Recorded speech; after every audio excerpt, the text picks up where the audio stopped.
Oi, pessoal, bem-vindos a mais uma aula de algoritmos, onde a gente vai tratar da introdução à análise de algoritmos. Então, para este vídeo, nós falaremos rapidamente sobre eficiência novamente, para poder introduzir o tempo de execução de algoritmo, estudos que a gente faz para determinar quanto tempo um algoritmo demora para terminar. Então, a gente vai entender as questões relativas que a gente fala de tempo. Tá? E a importância da análise teórica de fato, que é o objeto de estudo, para a gente conseguir determinar, considerando dois algoritmos, qual é o mais eficiente. E a gente termina este vídeo com a noção de taxa de crescimento, para poder, no próximo vídeo, a gente falar sobre a notação Big O que a gente vai usar para avaliar algoritmos. Tá? Então, inicialmente, a gente viu no último vídeo o que é uma eficiência de um algoritmo e a gente sabe que a gente tem diferentes algoritmos que resolvem o mesmo problema. E dado dois algoritmos que resolvem exatamente o mesmo problema, qual o melhor? Qual é o mais rápido? O melhor para a gente, a eficiência que a gente considera desempenho temporal. O mais rápido. Tá? Então, qual o melhor? Como é que a gente faz para determinar o tempo de execução e qual o melhor? Bom, a gente tem algumas questões a serem discutidas antes de determinar o tempo de execução. A primeira é que é o tamanho da entrada. Então, vou considerar, por exemplo, um algoritmo que busca um elemento em um array. Vamos pegar esse exemplo simples. Tá? Se eu estiver buscando o elemento começando do índice 0, o meu laço lá começa pelo índice 0. Se o elemento estiver no índice 0, eu encontro ele rapidamente. E a gente chama isso de melhor caso. Tá? Então, no caso desse algoritmo, o melhor caso é quando o elemento está no índice que eu começo a procurar. Se eu começar a procurar do final, então ele vai estar no índice n-1. Eu tenho o caso médio, que é ele está em algum ponto no meio do array. Então, eu não preciso procurar no array inteiro e não vou encontrar logo de cara. Então, é o caso médio. E eu tenho o pior caso. Então, no caso de buscar um elemento do array, o pior caso é quando o elemento não estiver no array ou quando ele for o último elemento do array. Então, tem essas três visões de um algoritmo, tá? Melhor caso, caso médio, pior caso. Isso aí, claro, depende especificamente do algoritmo. A própria ideia de tamanho da entrada depende do tamanho do algoritmo. Nesse exemplo, de buscar um elemento no array, a quantidade de elementos do array é o tamanho da entrada. E aí, cada tipo de algoritmo ele tem a especificação do que é o tamanho da entrada. E a gente vai ver mais exemplos em breve. Tá? Então, a gente tem mais ou menos esse gráfico aqui, onde quanto mais cresce o tamanho da entrada, maior o tempo de execução. E aí, para cada tamanho de entrada, eu tenho diferenças entre o melhor caso, caso médio e o pior caso. Então, a gente tem essa configuração de tempo de execução. E como é que a gente determina esse tempo de execução? Considerando diferentes algoritmos para o mesmo problema. Ok? Como é que a gente calcula, de fato, o tempo de execução? E aí a gente vai começar sobre os estudos experimentais até chegar na análise teórica, que é o objetivo de entender o porquê da análise teórica. Então, primeiramente, o que é que a gente faz? A gente escreve um programa e aí executa variando os dados de entrada e mede o tempo de execução para cada execução em cada caso de teste. E constrói um gráfico. A gente faz isso para o algoritmo A, faz isso para o algoritmo B e compara. Então, a gente vai ter para cada algoritmo um gráfico nesse modelo aqui, que a gente tem tamanho da entrada pequeno, cresce o tamanho da entrada, e quanto mais a gente cresce o tamanho da entrada, mais a gente cresce o tempo de execução. E isso aí, claro, varia, a gente vai ter aqui valores que dependem do caso de teste específico, tá? Então, o que é que acontece aqui para realizar os estudos experimentais? Primeira coisa, eu tenho que implementar o algoritmo. Para eu implementar o algoritmo, eu tenho que conhecer a linguagem de programação e detalhes dessa linguagem.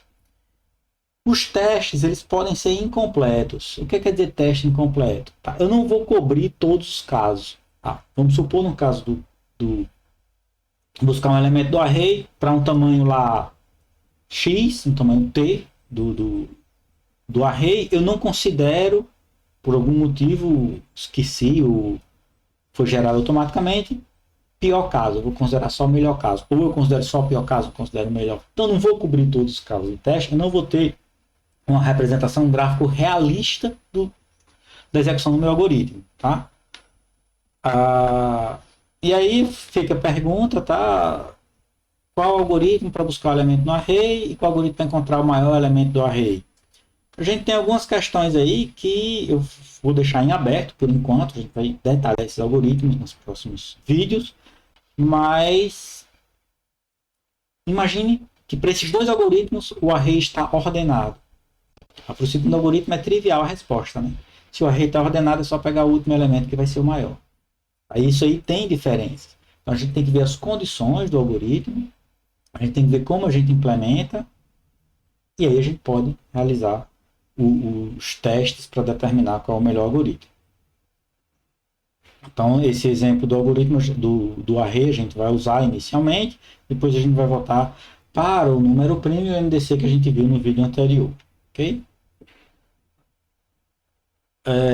Para os estudos experimentais, a gente tem algumas questões que devem ser consideradas, tá? Que a gente chama de limitações. Eu preciso implementar o algoritmo. Eu gostaria de poder determinar, dado dois algoritmos, qual é o melhor sem precisar necessariamente implementar. Tem que implementar um, tem que implementar outro, tem que criar casos de teste, tem que executar os casos de teste. Pode demorar, pode ter erros, tá? E os resultados que a gente vai obter com tudo isso não vai considerar caso de teste, a gente esqueceu um caso de teste crucial. Isso vai determinar toda a nossa análise do algoritmo. Eu preciso comparar os dois algoritmos nas mesmas condições de hardware e software, o que não é uma tarefa trivial. Tem que ter a mesma configuração do sistema operacional, a mesma configuração de hardware, a mesma condição de execução, os processos que estão executando, o escalonamento feito. Então, são muitas questões que atrapalham essa análise de forma mais precisa. Okay? Então, a gente vai partir para a análise teórica. Bom, a gente sabe como fazer estudo experimental. Eu implemento outro, testo e verifico. Mas a gente viu que tem problemas de forma global. E aí a gente vai estudar a análise teórica. Para estudar a análise teórica, a gente utiliza o algoritmo de alto nível. A gente pode usar, inclusive, o pseudocódigo. Dá para fazer a mesma análise teórica e implementar em alguma linguagem de programação. Não tem problema. Mas a gente vai estudar através do pseudocódigo. Okay?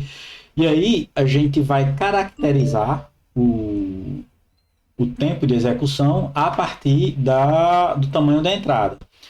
No exemplo que a gente está vendo, o tamanho da entrada é a quantidade de elementos do array. E nos outros exemplos eu vou voltar a falar sobre o tamanho da entrada. Então a gente vai caracterizar o tempo de execução em função do tamanho da entrada, e aí a gente vai determinar qual o algoritmo, considerando dois algoritmos, demora mais em função do mesmo tamanho da entrada. A gente vai ver como a gente faz isso através de análise teórica. Como a gente considera simplesmente o tamanho da entrada, a gente considera os valores, então todas as possíveis entradas para aquele tamanho a gente considera. Okay? E é por isso que a gente vai analisar o pior caso, como eu falei anteriormente. A gente vai considerar sempre o pior caso. Além dessas questões, fazer análise, conseguir comparar os dois algoritmos, determinar qual tem o melhor desempenho, a gente vai fazer isso independente de hardware e software. A gente não precisa nem implementar, na verdade. Então, é uma análise matemática. E como é que a gente faz isso? Bom, a gente vai introduzir aqui a contagem de operações para depois chegar na conclusão de qual é a melhor forma de fazer isso. A gente vai contar quantas operações o algoritmo realiza.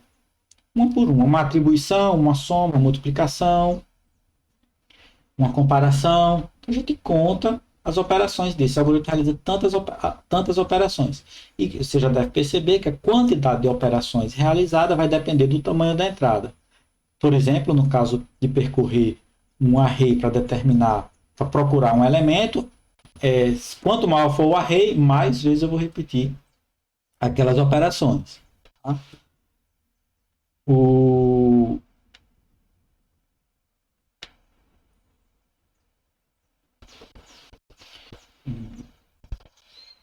Tá, e o tamanho da entrada depende de cada algoritmo, já falei sobre isso.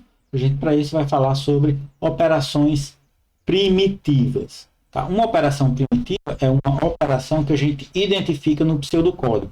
Como eu falei, dá para fazer também em linguagens de programação.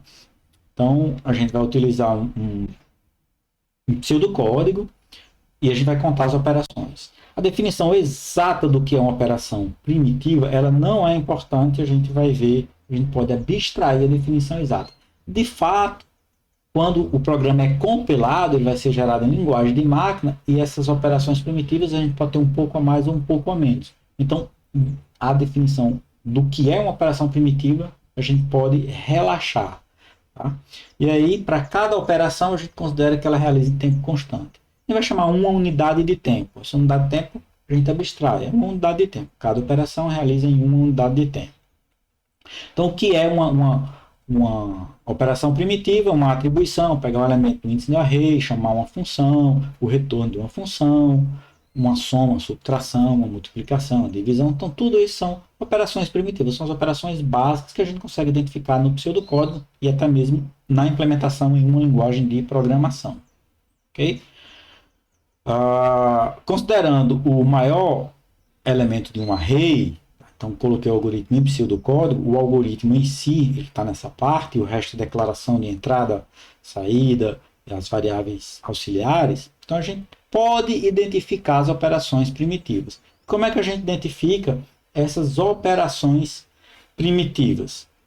Essa linha, essa primeira linha, onde eu digo maior recebe A índice zero, eu considero duas operações. Por que duas operações? Pegar o elemento no índice de um array considera uma operação. Pegar um elemento numa área de memória. E colocar esse elemento em outra área de memória, a atribuição, considera outra operação. Então, logo de cara, o meu algoritmo realiza duas operações. E aí a gente tem um laço que vai de 1 até n-1. Quantas vezes ele vai fazer isso aí? Bom, ele vai fazer uma atribuição e uma comparação em cada passo. Então, ele vai realizar duas operações em cada passo. Eu coloquei n porque ele vai fazer o laço n-1 vezes de 1 a n-1 a n-1. Só que ele tem a atribuição inicial à variável i. Ok? Então, essa atribuição inicial também coloquei como duas operações. No total, ele vai fazer essa linha, a gente pode considerar que essa linha vai fazer duas n vezes. E aí, dependendo do tamanho do array, pode ser 10, 1000, 1 milhão, 1 bilhão. Essa outra linha, ele vai fazer n-1 vezes. Só que cada vez ele vai fazer duas operações. Que duas operações são essas? Pegar o elemento do índice i e a comparação. E aí ele vai fazer isso n-1 vezes, eu multiplico duas vezes n-1. Nesse modelo de operação primitiva que eu coloquei aqui. A mesma coisa. Aí onde entra a noção do pior caso. Quantas vezes ele vai fazer essa atribuição? Maior recebe n índice i. Você pode dizer, Jorge, se o maior elemento estiver no índice 0 ou no índice 1, vou ainda mais longe, no índice 0 mesmo. Se o maior elemento estiver no índice 0, ele não vai fazer essa atribuição nenhuma vez, porque ele já atribuiu o índice 0 no início, e ele nunca vai entrar aqui, porque esse se nunca vai ser verdadeiro. E aí é onde entra a noção de pior caso. No pior caso, a gente considera que ele entra sempre, para poder contar a quantidade de operações no pior caso. A análise da gente é no pior caso. Existem outras análises, melhor caso, caso médio, mas a gente vai trabalhar com o pior caso, que é usado em muitas aplicações de tempo real, análise financeira, robótica. A gente tem que analisar o pior caso, porque quando o pior caso acontecer, se o algoritmo não suportar, o programa trava. Okay? Então a gente tem que analisar sempre o pior caso. E aí a gente colocou aqui nos fim do para o incremento de i duas vezes, porque é uma soma e uma atribuição de volta para i. E ele vai fazer isso n-1 vez. Tá? Então isso aqui é uma aproximação, não precisa ser exata, questão de contagem de operações, eu volto a falar sobre isso daqui a pouco. E o retorno do maior elemento. Ele vai retornar, é uma operação. Então, quando a gente faz isso, a gente tem uma soma, tá? A gente soma a quantidade total de operações e a gente obtém que 8n menos 3 é a quantidade total de operações no pior caso. E o pior caso a gente vai considerar sempre. Ok? Então a gente vai fazer isso. A gente pega um algoritmo. Observe que eu coloquei esse algoritmo aqui em pseudocódigo, mas se a gente tiver isso implementado em C, por exemplo, a gente consegue fazer a mesma contagem, tá? Talvez encontre 8n menos 3, sei lá, 6n menos 8, 10n menos 1, a gente vai ter uma aproximação. Tá? O importante é que a gente use os mesmos elementos de comparação. Se a gente tem as mesmas regras para dois algoritmos diferentes, a gente vai encontrar a proporção exata e saber qual é o melhor algoritmo. Ok? Bom, agora que a gente sabe contar as operações, como é que a gente calcula o tempo de execução? O que é que tem essa questão do tempo de execução? A gente vai considerar uma unidade de tempo por operação. Então, no caso do algoritmo maior do array, a gente tem 8n menos 3. E aí, bom, se a gente considerar que toda operação tem o mesmo tempo, tá beleza, tá certo. A gente calcula, e se a gente souber o tempo de cada operação, é fácil calcular. No pior caso, a gente vai considerar o pior caso. Mas não necessariamente a gente tem o mesmo tempo das operações. A gente pode ter operação mais rápida que outra. E aí é onde entra uma questão importante para a gente entender onde a gente vai chegar. Se eu tiver que A é a operação mais rápida, B é a operação mais lenta, aí eu digo, o meu algoritmo ele é composto exclusivamente de operações rápidas. Eu só uso as operações mais rápidas, eu não uso operação lenta. Por exemplo, eu não uso multiplicação, só uso adição. Então, o meu tempo do algoritmo vai ser A vezes 8n menos 3. Eu tenho esse aqui, o número total de operações. Cada operação demora A, ele vai ser isso aqui. Se eu tiver só operações mais lentas, eu vou ter B 8n menos 3. E o meu tempo de execução, de fato, vai ficar entre esses dois. O meu T de N, o tempo de execução do meu algoritmo, ele vai ficar entre esses dois. Tá? Isso aí a gente leva a um elemento importante. Eu tenho duas funções lineares aqui, que é exatamente a mesma. Meu tempo de execução ele é dependente de uma função linear.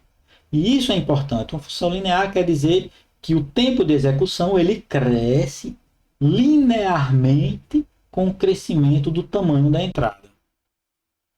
E essa análise é o que a gente precisa fazer. A gente vai analisar a taxa de crescimento.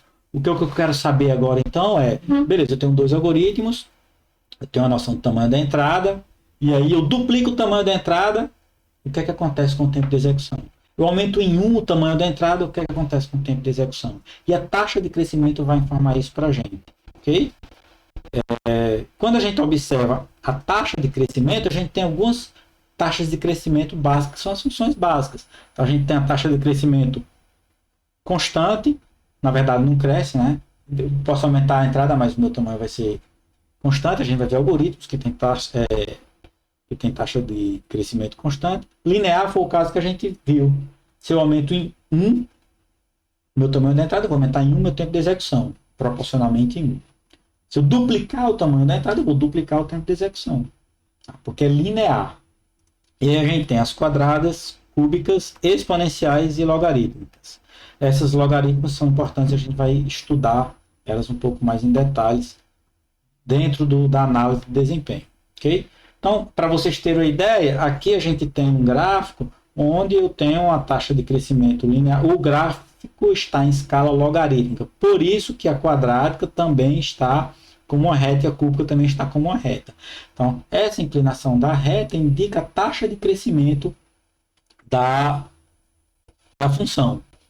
Então, pode ver que eu tenho uma taxa de crescimento linear, eu tenho uma taxa de crescimento quadrática e eu tenho uma taxa de crescimento cúbica. Isso quer dizer, se eu tiver um algoritmo linear e um algoritmo quadrático, o linear vai ser melhor do que o quadrático, porque a taxa de crescimento é melhor. Aumenta o tamanho da entrada e o tempo de execução aumenta menos do que o quadrado. Ok? Então, se a gente muda o ambiente de hardware e software, a gente muda em fator constante a execução do algoritmo, mas a gente não muda a taxa de crescimento, a gente não altera a taxa de crescimento. Se eu pego um processador mais rápido, tá, então a proporção que o tempo de execução cresce em função do tamanho da entrada é o mesmo no outro, mesmo que em números absolutos, no processador mais rápido, o algoritmo execute mais rápido. Ok? Então, essa propriedade que a gente tem de ser linear, o algoritmo que busca um elemento no array, ela é própria do algoritmo. E é essa propriedade que a gente busca para fazer análise de desempenho.